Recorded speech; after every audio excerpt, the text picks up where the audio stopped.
안녕하십니까.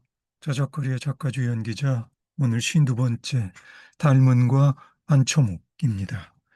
예, 이 사진은 봉산탈춤 목중탈의 모습이죠. 음,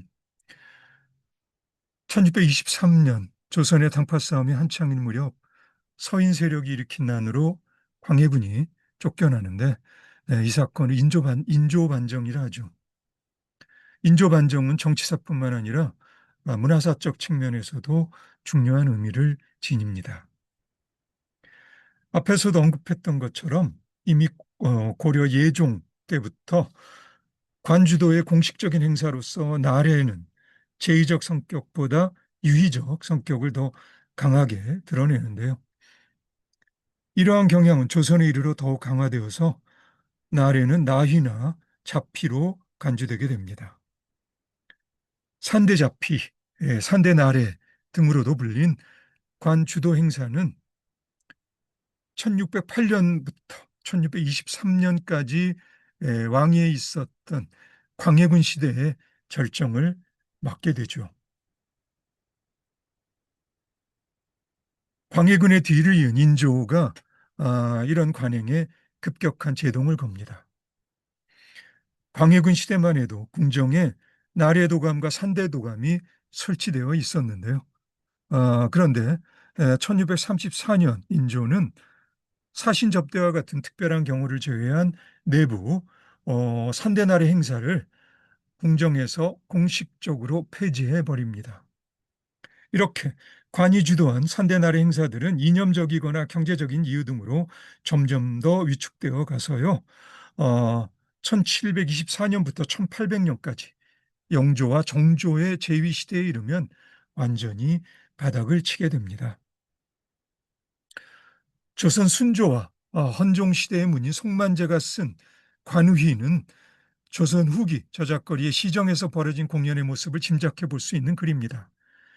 이 글은 일종의 공연 관람기로서 송만제가 아들의 급제 소식을 듣고도 연희를 베풀어 주지 못해 미안한 마음을 시로 읊은 것입니다. 집안에 과거가 급제하는 등 경사가 있을 때 창후에 공연을 통해 축하를 하는 것이 그 당시의 풍습이었던 모양인데요. 모두 50세에 달하는 이 글에는 단가, 판소리, 줄타기, 땅재주, 무학, 가면희, 가명놀이, 건무, 소학쥐희, 무가, 꼭두각시 노름 등이 포함되어 있었습니다. 정약용 같은 유학자는 조선 후기에 비교적 일반적인 모습이었을 이러한 세태를 개탄하는 글을 남깁니다.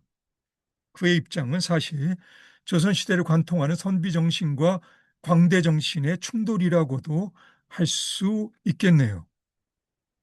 세조실록에 보면 세조 14년 고룡이라는 배우가 대장장이면서 술 취한 맹인의 연기를 아주 잘했다는 기록이 남아있긴 합니다만, 이제 조선시대 후기에 이르면 광대들의 이름은 공식적인 기록에서 찾아보기 힘들게 됩니다.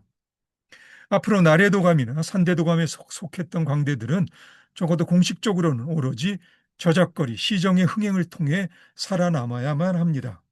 이에 따라 많은 광대들이 관주도 행사인 정제 등으로부터 차라리 무속적으로 업종을 전환하게 되죠. 임진왜란과 병자호란 등의 난리를 겪으면서도 조선의 경제는 약소하나마 그런대로 서민 상업자본의 축적을 보여서 조선 후기로 접어들면서 공인이나 수공업자를 포함한 상인 계층이 그 윤곽을 드러냅니다. 관의 울타리에서 벗어난 광대들은 세시 등에 맞춰 농촌이나 어촌의 서민 계층을 찾거나 경제적 여유가 있는 사대부나 상인 계층을 대상으로 산대를 세워 공연하는 직업적인 유랑광대 집단을 형성합니다. 판소리나 탈을 쓰고 공연하는 가면극이 직업광대의 중요한 레퍼토리였는데, 탈을 쓰지 않는 1인극이나 여러 명의 광대들에 의한 소학지휘도 레퍼토리에 포함되어 있었던 것으로 보이고요. 이런 맥락에서 영조시대 광대로 세간의 이름을 떨친 달문이라는 광대의 삶이 흥미있습니다. 연안 박지원이 광문전이란 글에서 그의 삶을 기록했고요. 유생 홍신유가 그를 읊어 달문가라는 시를 짓습니다. 역간 조수삼이 쓴 취재기나 그 밖에 여러 문인들의 글과 야담집 등에도 그에 관한 일화들이 남아 있습니다. 달문은 입이 크다고 광문이라고도 불렸는데 천하의 못난 외모에도 불구하고 건립을 일삼는 광대자 제인으로 그 재주가 남다른 바 있어서 팔도에 소문이 자자했다고 합니다. 이씨라는 성이 있긴 했던 것 같은데 그것도 확실하지 않은 천인 출신으로서 달문은 일부 유생들에게는 풍속을 해치는 파라코라 비난받기도 했으나 사대부를 포함해서 일부 서민들에게는 그 성품에 있어 대체로 신의가 있는 대인배로 받아들여졌던 것 같기도 하고요. 광대로서 달문의 명성은 특히 타락한 춤을 풍자하는 인형극인 만석희, 산대 탈춤의 한 종류인 철괴무, 그리고 괴상망측한 몸짓들을 흉내내는 팔풍무 등에서 그 진가를 발휘합니다. 이러한 공연에서 보인 달문의 재능은 당시 탈노름패나 남사당패의 광대들 사이에서 최고의 솜씨로 인정받았지만 달문은 생계를 위해서 기방을 관리하는 조방꾼 노릇도 마다치 않았습니다. 그러던 차에 닮은 58세 되는 1764년 영조 40년에 영모 사건에 관련되어 귀향을 갑니다.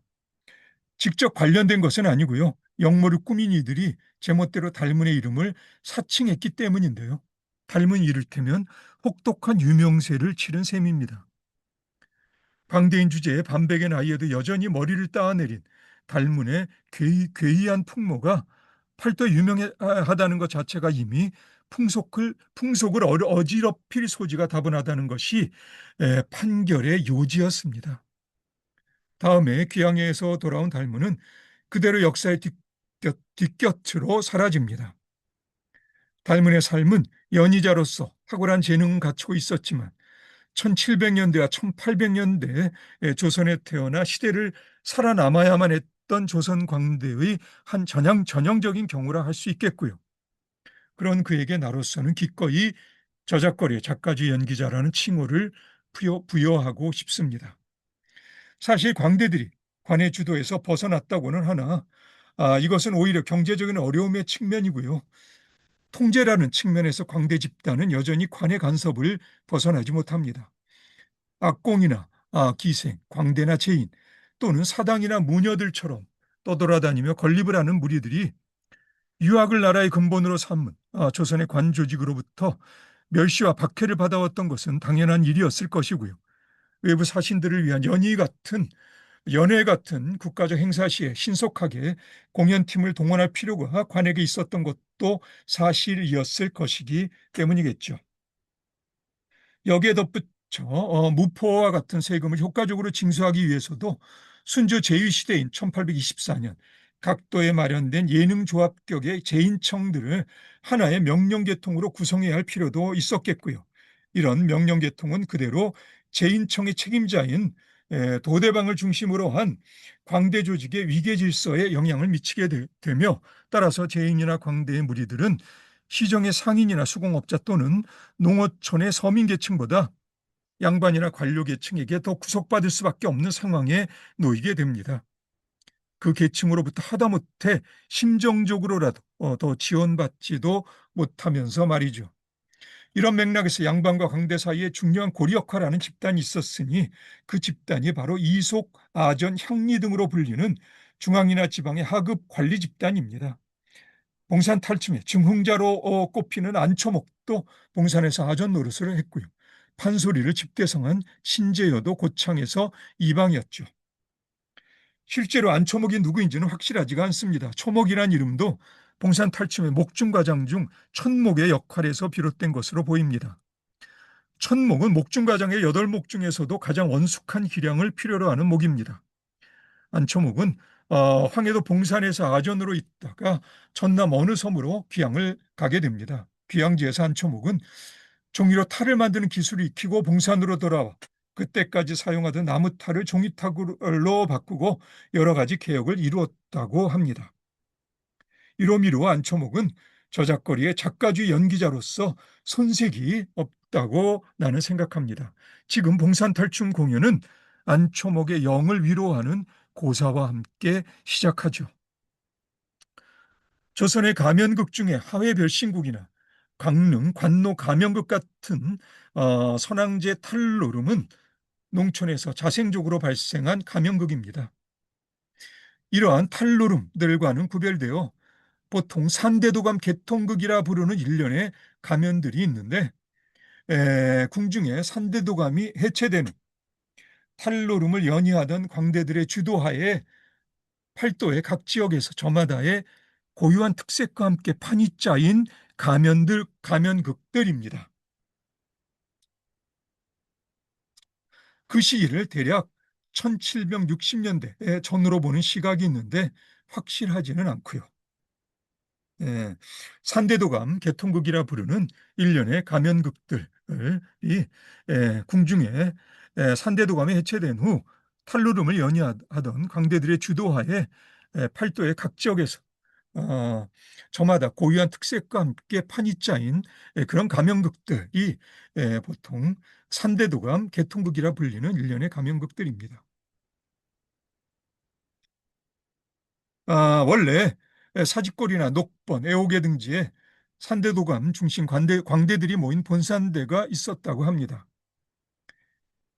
이 본산대를 중심으로 사직골, 딱따기패에서 영향받은 양주나 송파 등지에 별산대가 있었고요.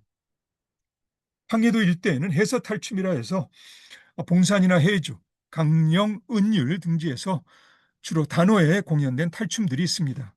경상도 지방에는 통영이나 고성, 가산 등지에 오광대가 있었고요. 수영이나 동네에는 들노름이 있었습니다.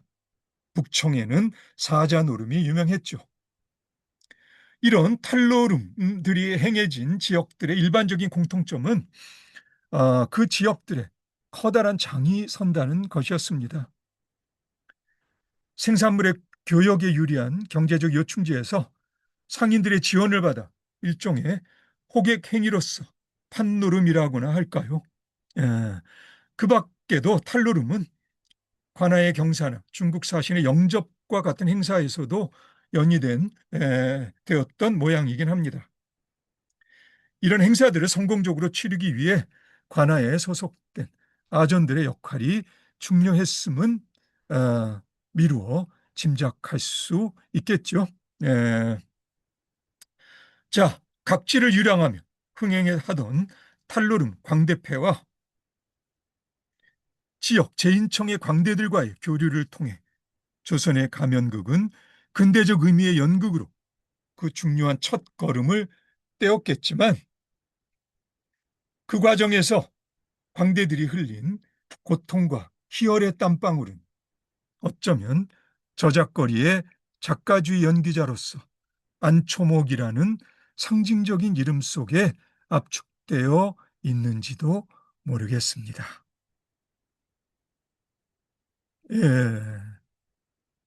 예, 그럼 오늘은 여기까지 하겠습니다. 오늘도 수고 많으셨고요. 그럼 다음에 다시 봅시다.